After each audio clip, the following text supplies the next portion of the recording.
Hi, I'm Betsy, And I'm Elise. and we are the Wedding Planning Guide. So each week we're going to bring you 1 or 2 videos where we go in depth talking about different aspects of your wedding. Yes, and so this week we're going to touch on a topic that we get a lot. Backyard weddings. Yes. Everybody's asking, I think it's because of COVID. Yeah, definitely, because venues are shutting down. They're not able to hold all of the people you want at your wedding, so a lot of couples are considering doing an outdoor or a backyard wedding. And we as planners, so we're coming at this 100% from a planning perspective. We have a lot of thoughts and opinions on it, and we have tips for if you're going to go ahead and do a backyard wedding. Yes. So I would say the biggest thing when it comes to a backyard wedding is people automatically think it's going to be more chill, less expensive, more laid back. But that's not necessarily always true. Especially when it comes to being less expensive and potentially easier. I don't think that that's Definitely true. not easier, because if you think about it, you have to essentially create a whole wedding venue from scratch, from nothing. Yes. The chillness wise, I mean, that's totally up to you. And that what you pick for this wedding will set the tone for it. But what we're going to focus on and talk about today is an actual, what we would call like a very average wedding in a backyard. So you're going to feed guests. You're going to have about 100 guests, if not more. And you are going to have them sit down at tables that are decorated in some way. You're going to have a ceremony. So that kind of event. Yes, your traditional American wedding. Yeah, so we kind of have like a little list of what we're going to go over. So the first thing is the biggest thing, which would be the tent. Yes, you need some type of tent or covering for your guests. We're just going to go ahead and assume you're renting a tent. Yeah, because if you're thinking you won't, there is always the possibility that it's going to rain. And if you live somewhere where you know all of June, it's dry, it's not going to rain. You don't want even the potential of rain, because that's unnecessary stress that you're causing yourself. So get a tent. Get a tent. Some places will let you reserve a tent and let them know within the week before, but they usually want like 50% as a non-refundable deposit for that, because pretty much they're holding back this tent that they can't rent out to anybody else. So what are some of our tips for the tent? Well, I mean, the most obvious is you need a level ground to put the tent on and to have a dance floor on. Yes.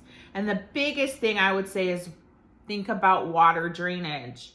It may not be raining on your wedding day or the day before, but it could have been raining the whole week up to your wedding, and you don't want super soggy or muddy conditions.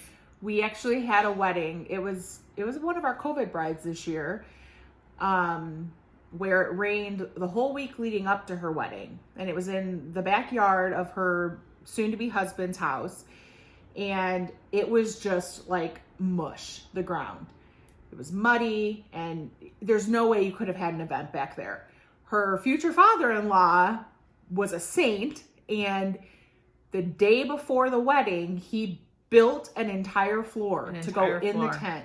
And in addition to just in the tent, he also built a path from the driveway down to where the tent was in the backyard, partially so his ground wouldn't get all torn up, but also so guests were comfortable and not walking through mud all night. He literally bought probably 50 things of plywood and built a floor. Yeah, and for the floor in there, they didn't just lay down plywood. They actually made some kind of frame for it to go on. So it's very extensive, but you don't want to have to be in that position. If your parents aren't handy, who would have done that? Yeah, she got lucky. Yeah. He knew how to do that. I mean, that was insane. So if the backyard you're trying to use lays low, like there was a pond back there, so I think naturally it was like a retention pond where all the water came back.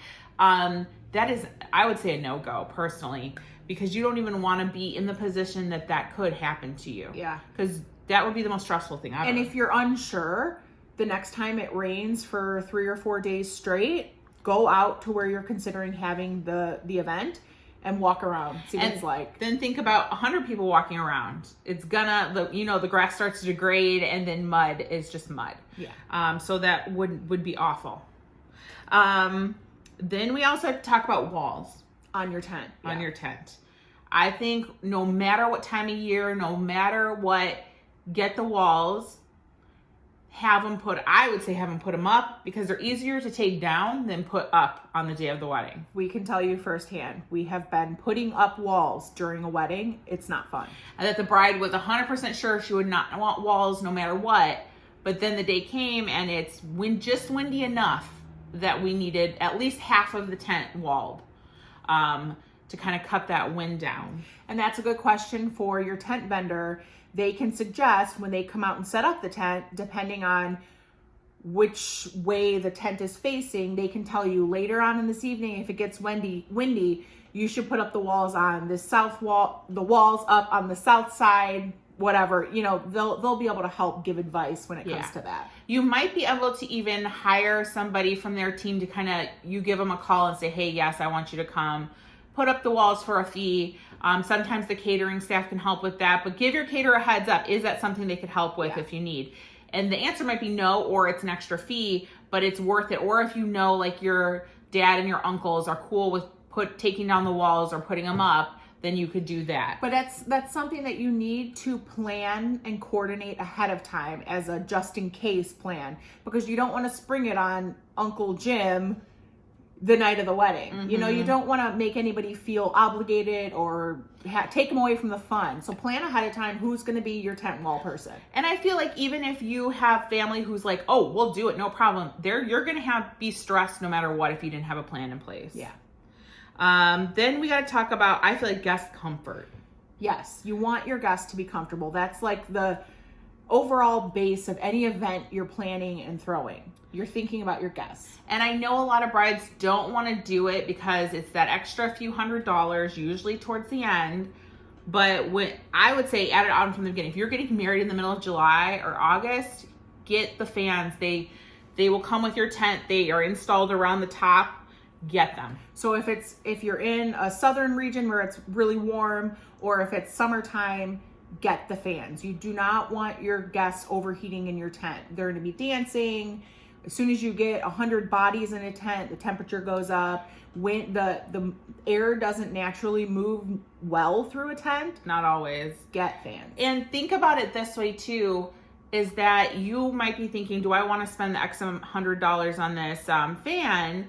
But if you don't get them, how many of your guests will leave early because they're just too uncomfortable? Or how miserable will you be in your full wedding dress with your full face of makeup, your hair all done up, and then you're sweating? Yeah. Or your groomsmen and your groom in their full suits. And then this goes the other way around too, if you know, especially in the northern half of the United States and it's getting to fall, or, you know, those last few weeks before you'd probably not have a tent wedding, you're going to want heaters. Heaters, yes. And even if you think you're not going to need it, keep in mind that once the sun goes down, it always gets cooler. Also keep in mind, if you are somewhere where you're going to have a tent, it's probably an open field. The wind moves through there differently than it would in like your backyard. Or on your patio. Yeah. So those are big ones. Then usually the next thing that you'd order with your tent is tables and chairs. You actually will get your tables and chairs from your tent company. I like that. I don't really love recommending getting stuff from too many different spots. The less vendors you have, the more streamlined everything will be. Yeah. So tables, chairs, you're going to think about bars. Like, can you rent an actual bar, or does your bar/caterer want just like an 8-foot table with another one in back for a back bar? You should ask them. Ask the vendors, what do you need from me? You're going to ask your caterer, what do you need table-wise for your prep? Some caterers will want you to have a separate tent, like a 10 by 10 tent off the back with lights, so that they have a prep area for their food. So if you're doing a tent wedding, the caterer will usually know to tell you, but always ask them, what do you need from me for me to rent? Okay, so a couple more points for a tent. We need to think about lights and electricity. Most tent vendors would tell you, if they know you're doing a wedding, I'm gonna put in lights for you. We love when they're dimmable. That tends to be an upcharge, but it's an upcharge that's worth it. It's worth it. It's gonna set you the vibe. Nobody wants to dance in full bright light, party in a bright light.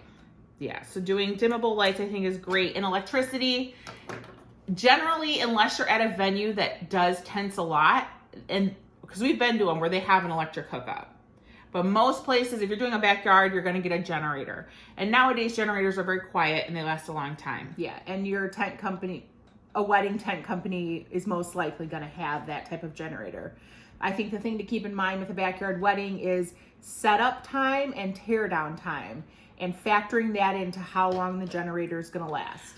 Plus doing your rehearsal the night before. Yes. Because some people will do the rehearsal and rehearsal dinner and use up a bunch of gas. Yes. We actually had that happen at a backyard wedding. It was an awesome backyard wedding, but it was one of those events where we ran into a lot of little snags just because it's inevitable anytime you're creating a pop-up venue somewhere.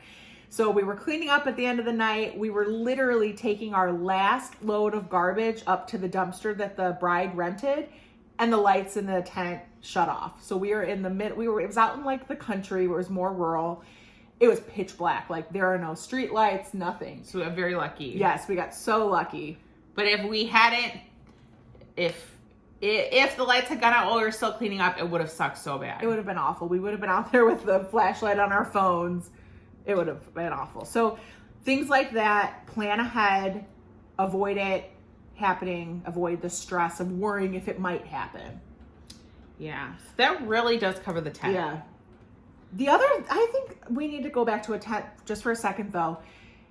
Make sure that you look at pictures from a potential tent vendor. Yes. And even better if you can, go out and check out one of the tents, because we did have a wedding where the bride was cutting corners and she went with a tent vendor that we didn't suggest because it was less expensive, but the tent was literally dirty. Like the top of the tent was dirty. I felt bad for her when I saw it that day because I just kind of felt like, yikes, this is your wedding and you want it to be beautiful. And so ask, and most venue, and if a vendor doesn't want you to go see the tent somewhere, that's a red flag. Yeah. But most of them would be like, hey, yeah, we're setting up a tent, next week at this address. I let the people there know that you're just going to peek your head in and take a look. Yeah. That can also help you see size too. Because when I hear like a 60 by 60 tent, for however many guests, think about the size there. But most of the time, your tent vendor, you should be able to say, I'm having this many guests. I want a dance floor. And they will tell you what tent they think you should get. Yeah.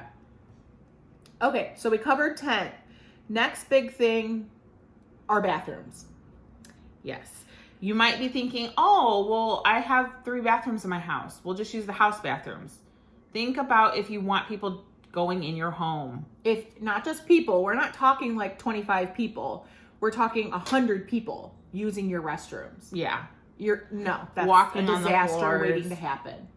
Yeah. You have to think about the fact that people are going to have been drinking and tromping through your house. Just avoid the stress of that and all the potential issues that could come with that, and rent some bathrooms. Porta potties are okay, but they actually have like these bathroom trailers now that have electricity, running water. They're legit. Yeah, they flush. The toilets flush. Yeah. And usually I would go ahead and ask your tent vendor. Your tent vendor may rent them already, or no, like, here, use this company, because they know it's a good one. And if you're going to go the porta potty route, because it is a big price difference. I don't know if you've known. I've noticed it. If the porta potties are okay. This is not a porta potty you'd see at a festival that 100 people have already used today and hundreds more used it earlier this week. They're cleaned for you. They're fresh. They're showing up fresh. They're not like your typical, when I think of a porta potty. No. So they're all right. And then you want to get a hand washing station. And then the other thing you're going to think of is lights, because they don't have their own lights. No. What I've seen people do is take like Christmas lights type things and do them. You don't even have to do them inside, just around the top, because the top is like white and see-through. Yeah. And then have them plug in, and it's enough light for people to use the restroom. And also keep in mind toilet paper. Even if, toilet paper comes with the bathroom from the vendor, still have at least 6 extra rolls nearby. Yes, just in case. You just always want to be thinking about every little thing that could go wrong and the comfort of your guests. Yes.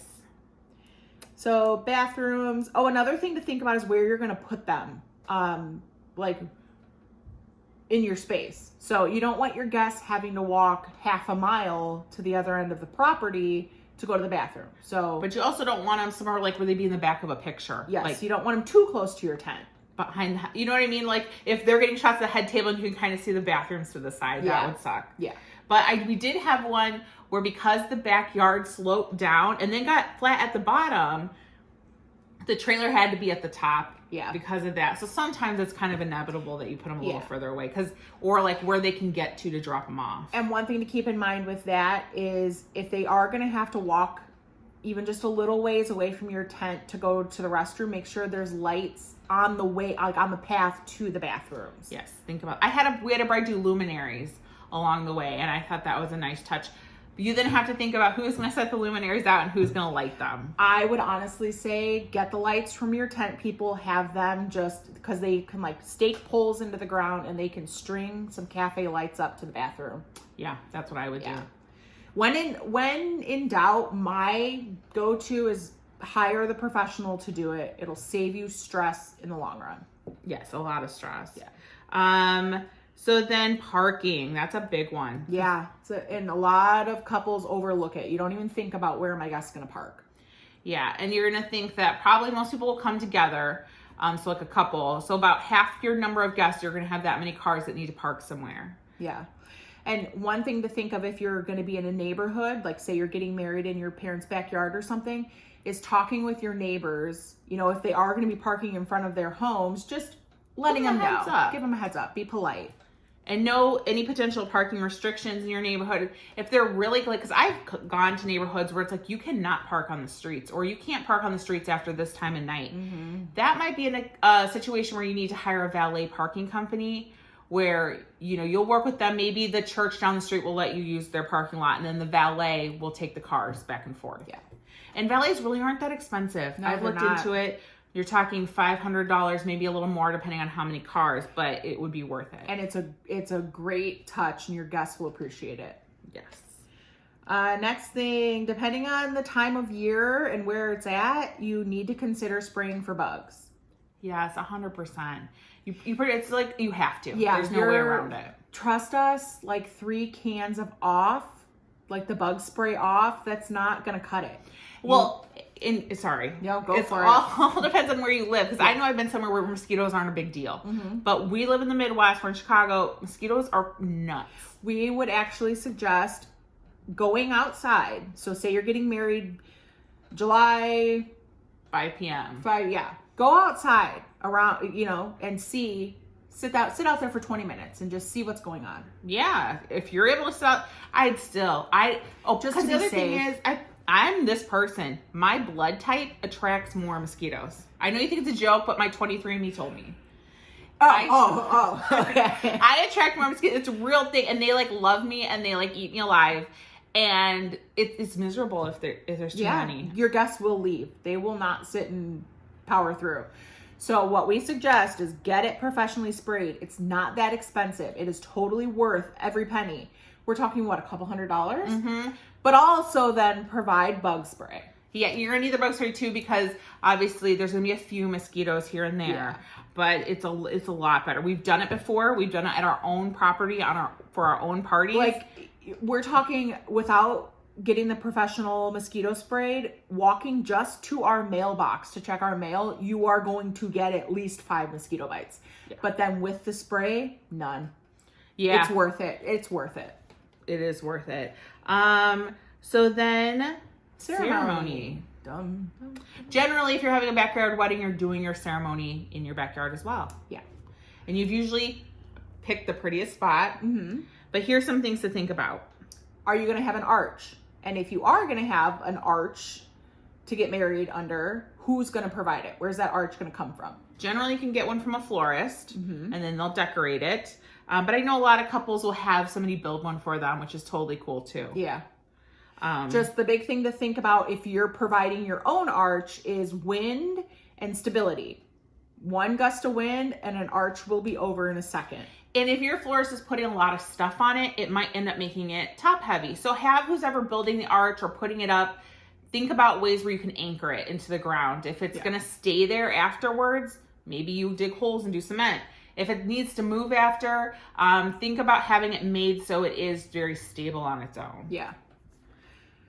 All right, so an arch, then, a big thing you need to think about is where the sun is going to be in the sky. So your ceremony is most likely going to be in the early evening. Sun's going to be setting. think about the position of where your guests are going to be facing, where you're going to be facing, because you don't want a sun in everybody's eyes. It's just uncomfortable. Nobody wants to sit that way for 30 minutes. But also think about it from a photography standpoint. And if it's going to be an issue, if the sun is going to be setting at that time of day, just talk to your photographer about it. Just make sure they're comfortable with it. Ideally, you want the sun behind the guests. Back. Because you guys will be facing each other. Your bridal party will be kind of facing in. So the only person who's going to have a problem with that's the officiant, and 1 out of 100 and some people can deal with it. Yeah, definitely. The other thing for a ceremony, you need chairs for your guests to sit at. So you need to think about if the chairs are coming, if you have 100 chairs in your tent for the reception, are you going to get more chairs for the ceremony, or are you going to use chairs from the ceremony and then have to move them after the ceremony? And who's going to do that? Who's going to do that is the big thing. I totally understand not wanting to buy 2 sets of chairs. Yeah. But definitely think about who's going to do that. You might think, oh, well, the groomsmen will do that. Here's some things to think about. If it's a super hot day, do you want them sweating like that in their suits? So is that a fair thing to ask? Or if they are going to do it, make sure they know very clearly leading up, you guys are moving this. And put someone in charge of being the one that's like, come on guys, we're going to go do this real quick. Another thing that I've seen at weddings we've done, and you have to make this decision for yourself. You know your guests, you know your people the best. Is it cool if everybody just grabs their own chair?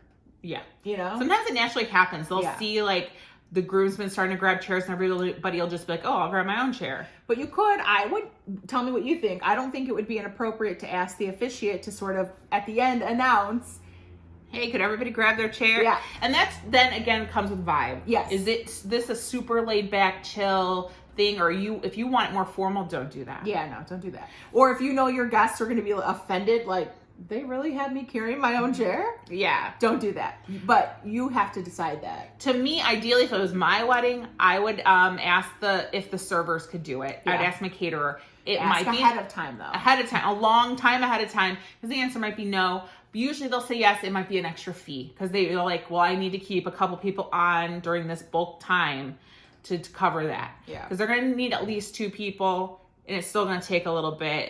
If you have 200 guests, they might need 3 or 4 people to be doing these chairs. And another thing to keep in mind, there's so many moving parts and aspects to outdoor weddings. So this is going to be a long video. But another thing to think about with moving those chairs is where's the cocktail hour going to be? Because trying to move 100 chairs from point A to point B with 100 guests standing in the way is very hard to do. So make sure that your cocktail hour is somewhere out of that mix, so that there's a direct line for those movers to move the chairs. And keep your ceremony pretty close by. Yeah. If your ceremony, let's say the prettiest place you found for your ceremony is a hike, you're gonna need 2 sets of chairs. Oh yeah, definitely. So if it comes down to it, you might be like, you know what, let's pick somewhere that's a little closer for people. That way the chairs are easier to move. So for me, again, I would say I'd either do 2 sets of chairs or have the caterers move it. Yeah. And you might weigh out the cost. If having the extra staff to move your stuff is more expensive than doing another set of chairs, just get another set of chairs and then you don't have to worry about it. Yeah. All right. So, last thing with the ceremony is you need to think about a rain plan. Generally, when it rains, then everything's going to be under the tent. Yeah. And then you're running into some of these logistics that are inevitable of being a little more messy, but everybody usually understands because of rain, and that wasn't your original plan. Yeah. So generally people then do the ceremony somewhere near the dance floor so that the chairs can then be put in rows near the dance floor. Yeah. And you want to try to avoid moving tables. You don't want to have to move any tables.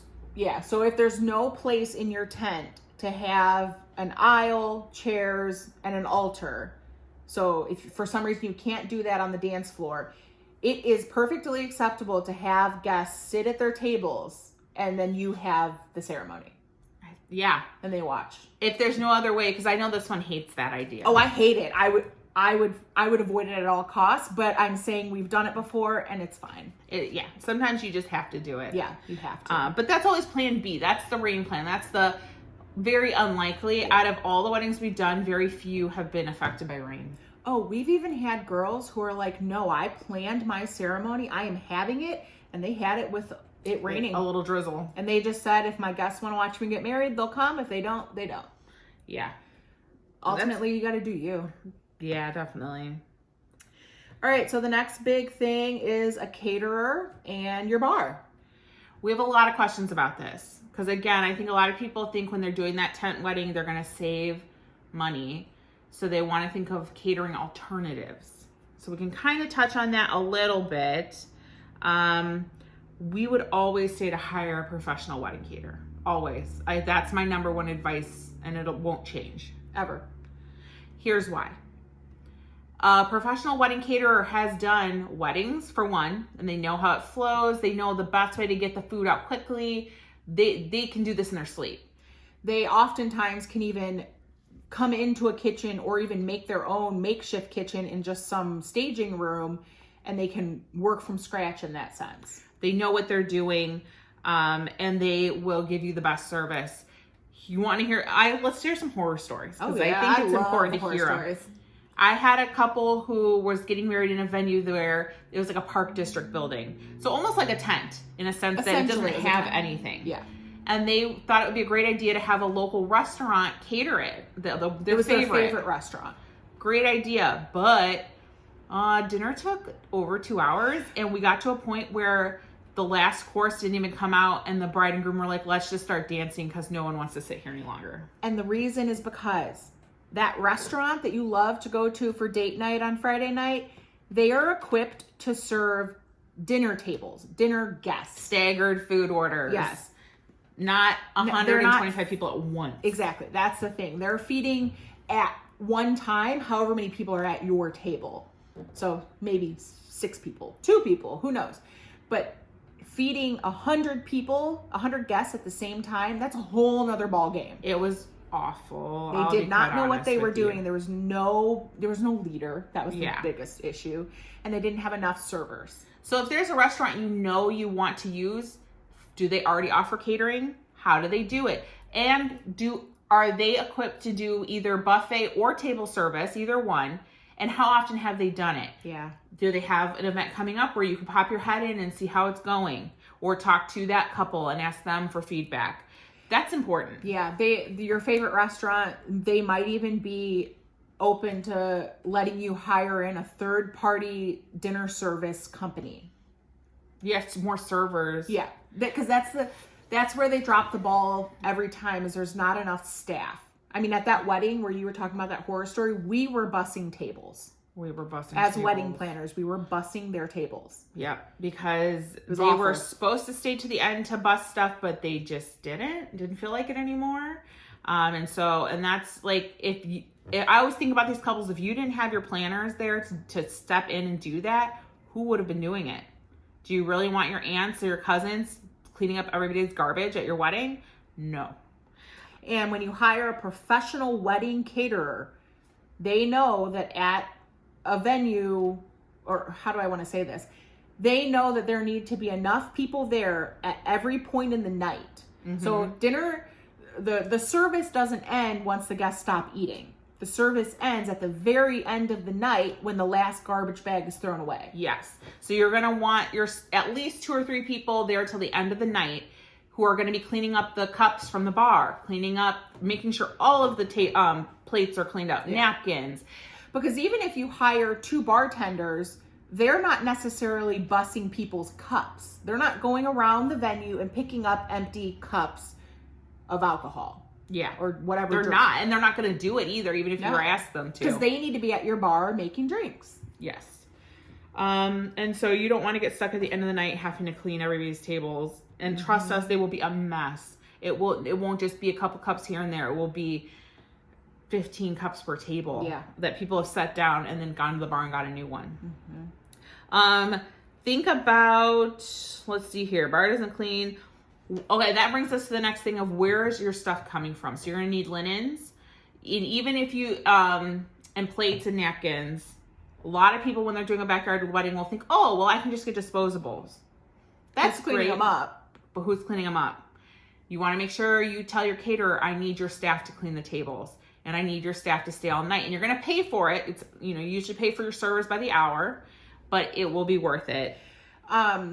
My advice in this situation would be get your linens and all of your dinnerware from your caterer if possible. And most professional wedding caterers offer this. Yes. Even if they outsource it, they let them do that and then they're in charge of it. Yeah, and I would say if you want to elevate your event, even if you're doing, everything a little more laid back, but you want it to still be nice, get the real glasses, the real silverware, the real plates from your caterer. Yeah, definitely. And when the caterer is the ones who rented the stuff for you, they are wanting to be responsible for making sure it all gets back together and sent back to the rental place so they don't get charged. It's also just one less thing you have to worry about. Yeah. We've run into doing third party linens, and the venue was supposed to make sure it got returned and they didn't. They probably threw it away accidentally, but then it comes down to who pays for those lost linens. If she seems like a little triggered right now, this was actually her wedding. It happened at my own wedding. The venue was supposed to, and this is normal. If you're at a venue and you rent in linens, they will usually accept the delivery and then put everything into the bag at the end and make sure it gets off to the company. And I think that they put my linens into a garbage bag, and somebody accidentally threw it away. And so I get an email like a month later from my linen place being like, you never returned your linens. But the beauty of all this was because the venue was facilitating it all along, they were responsible. They were very nice and covered the fee because it was hundreds of dollars that I was being charged because the linens were lost. So say you did mention really quick earlier that if you decide to do, because it's a backyard wedding, maybe you're doing barbecue, that you want to do paper plates. I can't believe I even just said that. Ugh. Paper plates away. Okay. You can find nicer ones, I was just going to say, find nice ones, but also keep in mind that you need to get more than you think. Yeah. You can't use the same paper plate for everything. Yes. I'm not going to eat my dessert off of the paper plate I just ate my baked beans off of. Yeah. And that's a good thing to talk about with your caterer. Yes. Say, if you want to do your own disposables, maybe nicer, higher end ones that you found online, ask, what do I need and how many? Yeah. So sometimes people will not think of, for my dessert table, I need another set of napkins, I need another set of small plates, and another set of forks. Yes. Even if you're renting the stuff, you need all of that for dessert. So definitely talk with your caterer and ask them to send you a list of everything you should be providing. If you're doing it yourself. But if you can, just let your caterer handle it all. Yes. So we did linens, plates. So this is a big one, and we have some horror stories about this one too. Garbage. There will be a lot of garbage. When there are over 100 people in one place, they are making a lot of garbage. Especially if you're doing those disposables, and at the bar you're doing plastic cups and letting people drink out of the beer bottles. Yes. So garbage. Here's one where talk to your caterer. See if they will just be responsible for the garbage. A lot of times they will bring like the trash bins. And especially if they're in charge of clearing, then the trash bins can be off to the side and they're just carrying everything to it. Yeah. You're not necessarily setting the trash bins out for your guests to use. So our horror story that we have, it was a backyard wedding in a tent. They did barbecue, and I don't think it was like a wedding caterer. Well, she didn't want to do the service staff through the end of the night. Oh, okay.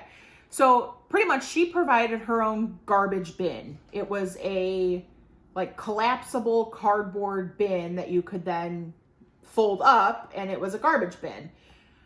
She got garbage bags, but they were kitchen-sized garbage bags. They weren't big enough. So they were maybe 30 gallons, and they needed to be at least 50. And we didn't have enough time because we were in the country. So we didn't have enough time to run to the store. So we were like, let's just let people put their cups in here, and we'll put a sign on it that says, please no liquid. That didn't work out. Well, because they're drunk. There's a little left, and it was it adds up. It was, right? Yeah. You think it added up? Well, and then food is getting thrown in there. It was awful. So at the end of the night, the groomsmen are helping clean up. They, bless their hearts, they were trying to be nice. Well, these two drunk groomsmen go to pick up the garbage bin, and it was made of cardboard, so the bottom pretty much disintegrated. It was soggy. It was a mess. They lift it up.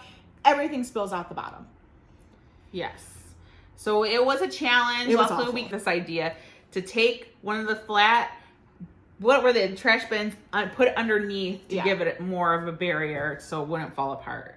But you don't want, no one wants to be doing that. No. Well, and when the bottom collapsed out, beer bottles broke, and then drunk people are all coming to help and be so helpful, and they're picking up broken glass. And as the sober wedding planners, we're like, Please stop, please. stop. But that was definitely a learning experience for us too, because now I would drive to wherever I needed to drive to get those trash bags. Yes. Yeah. I don't think there's any way around it. But what we're trying to say is think ahead. And utilize the professionals. So if your caterer offers garbage service, if at the end of the night they will just remove the garbage, they'll put it in their trailer and they'll take it away, pay the fee and let them do it. And the other thing is too, let's say you're not going to have that, you're having something super laid back. You can rent garbage cans. Ask your tent company, ask the local rental company. You can rent the big gray ones that you see at like events. Make sure you have big enough garbage bags for it, but you're also going to want to rent probably a dumpster. Like most waste management companies will let you rent a dumpster for a weekend, and then they come pick it up after the weekend's over. Yeah, and we've had brides do that, and the dumpster is filled by the end of the event, so it's worth it. There's a lot of garbage. Yeah. So definitely think that through. Look, we have 2 pages worth of stuff. 2 pages. What is next? Cater bar continued, food and bar all in one. I really like if you're getting your event catered, have the bartenders come from your caterer if possible. Most caterers will offer this. And if not, ask them, who would you recommend I hire for my bar service? So then something that comes with that too is, where's your liquor coming from? 99% of people will think, well, I'll just buy my own liquor. At Costco. Yeah, and then it'll be cheaper. The answer is it probably won't be cheaper. No. And then you're in charge of making sure you get enough, lugging it down there, lugging it back after. And there is nothing worse than running out of everybody's favorite beer. And then you have to send one of the groomsmen or a dad to go buy a bunch of cases of beer. It's a buzzkill. Yes. And every wedding I've ever been at, they've run out of something. Ice. Yeah, or like, remember that one where they ran out of wine? We got to talk about ice and that horror story where it came in the middle of the day. Yes. So here's the other, one of the things is if your bartenders are in charge of everything, they're in charge of bringing, you definitely want them to be in charge of the mixers, your lemons, your limes, cups, or else you're going to have to, and you may not get enough. They do this all the time and they know how much is enough. Yeah. And you can also ask them for a list. But again, we're always proponents for taking stuff off your list. Like, you don't want to add this to it. But we did have a wedding where they were having the liquor delivered, which is always good. If you find a liquor store, we like a bigger kind of chain liquor store that will do this. Yes. Where they'll tell you how much you need of everything. They will deliver it along with the ice, and then they will let you return anything unopened after. Love that. Well, they delivered the ice, but it was like super early in the day, and the bride didn't have her coolers there like she was supposed to. So we have this pile of $200 worth of ice sitting in the summer, melting away. And we had to keep moving it because as the sun was moving through the sky, it wouldn't be in the shade anymore. So then we're like moving this kiddie pool filled with bags of ice. It ended up being okay. We did make an ice run. It wasn't the end of the world. So but it was avoidable. It was avoidable. Yes. And that would be to have your bartenders bring the ice, your caterer be in charge of the ice, and then they're bringing it right when you know that the coolers that the caterer is bringing will be there. So another thing to think of when you're going to have an event are city rules and like ordinances. You know, some neighborhoods have an 11 p.m. noise rule, whatever. Like no music and stuff at an event after a certain time. You might also want to talk, you should talk to your neighbors and just let them know we're having a wedding. It's going to go till this time. There's going to be music playing. Just give them a heads up. And I would say if you can, invite them. Yes, exactly. No one's going to be mad at you for noise if they're there and having fun. Exactly. And even if they decide not to come, they know in the back of their mind, well, they did invite us, so that was nice. Yes. Yeah. So the last thing I think is, you know, we went over all of the like boring stuff. Now you decorate it and make it pretty. Yes. There's definitely some pros and cons to decorating. Yeah. We would always say don't go too over the top, especially when it comes to DIY stuff. Yes. If you're gonna completely deck it out and you want it to be just so extra, great, hire a professional to do it for you. Yes. Because even if you're thinking, well, it's in my backyard, I have all the time in the world leading up to decorate it. You really don't. When's your tent coming?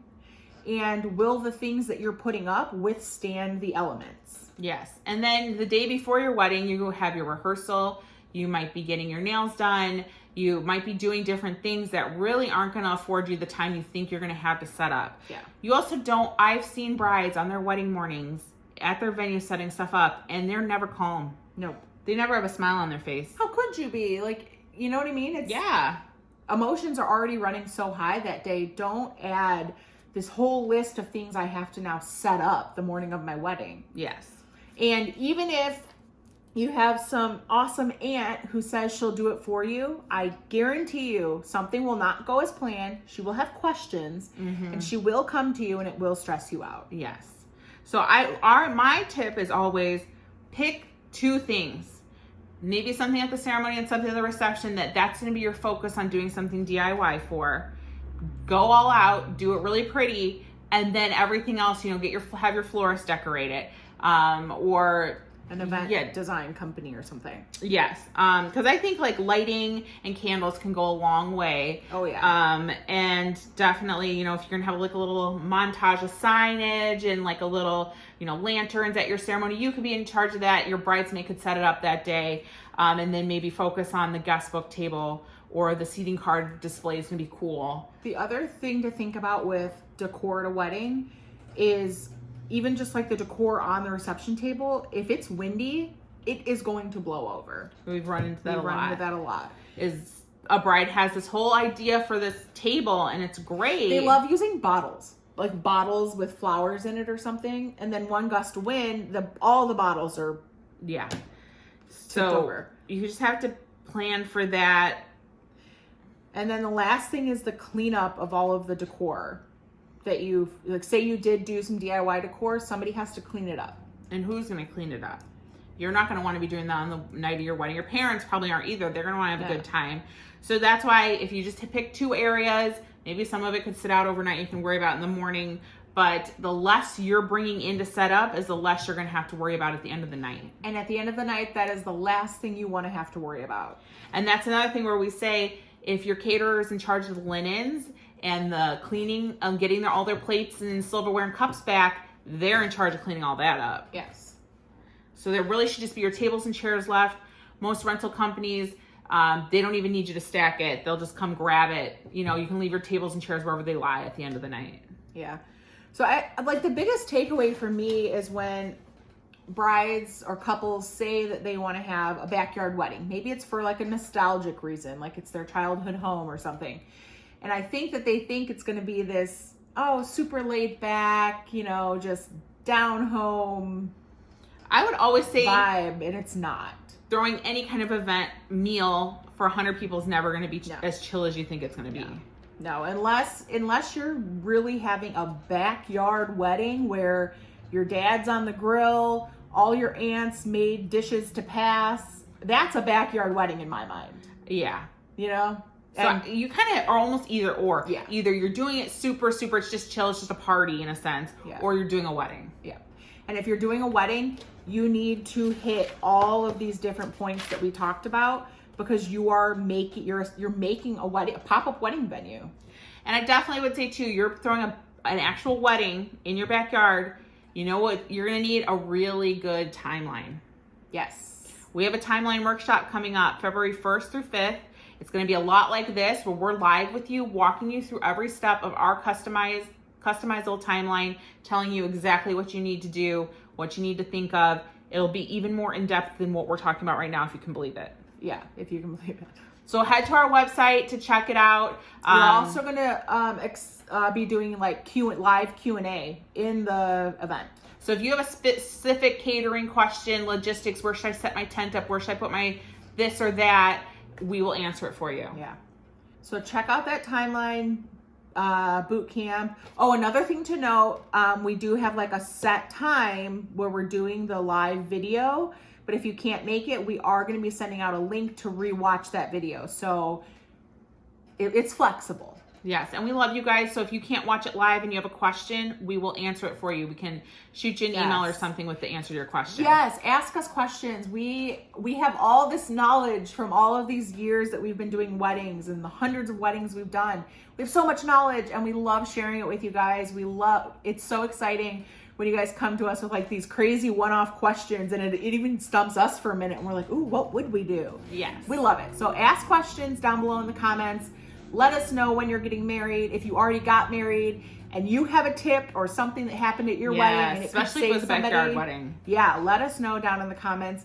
Like, subscribe, and stick around because we're going to have so much more content coming your way.